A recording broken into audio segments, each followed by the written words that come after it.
வணக்கம் நண்பர்களே. ஸ்டாலின், அழகிரி இருவரும் சந்திப்புக்கு பிறகு மாவட்ட செயலாளர்கள், குறிப்பாக தென் மாவட்ட செயலாளர்கள், மத்திய மாவட்டங்களுடைய செயலாளர்கள் மாற்றப்படுவார்களா? மேலும் வடக்கு பகுதியிலும் கூட. ஏனென்றால் அழகிரியினுடைய ஆதரவாளர்கள் எது வேண்டுமானாலும் நான் அழகிரிக்காக செய்வேன் என்று கூறுபவர்கள் எல்லா இடங்களிலும் நீக்கமர இருக்கிறார்கள். எல்லா இடங்களும் என்றால் தமிழகம் முழுக்க. அப்படி இருக்கும்போது இப்போ இருக்கிற மாவட்ட செயலாளர்கள் அதற்கு உகந்த ஆட்களா? அண்ணன் அழகிரியின் வருகையை ஏற்றுக்கொள்வார்களா?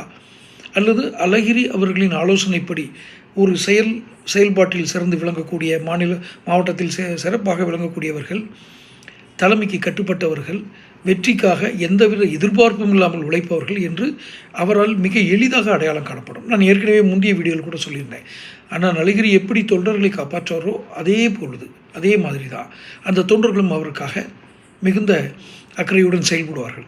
இப்படி களப்பணியாளர்களை ஒருங்கிணைக்கும் ஆற்றல் பெற்ற அழகிரி வந்த பிறகு மாவட்ட செயலாளர்கள் மாற்றம் என்பது நடக்கலாம் என்று எதிர்பார்க்கப்படுகிறது. எந்தெந்த மாவட்டங்களில் இந்த மாவட்ட செயலாளர்கள் மாற்றம் நிகழும்? தேர்தலுக்கு முன்பா அல்லது இப்போருந்து ஆரம்பிச்சிருவாங்களா?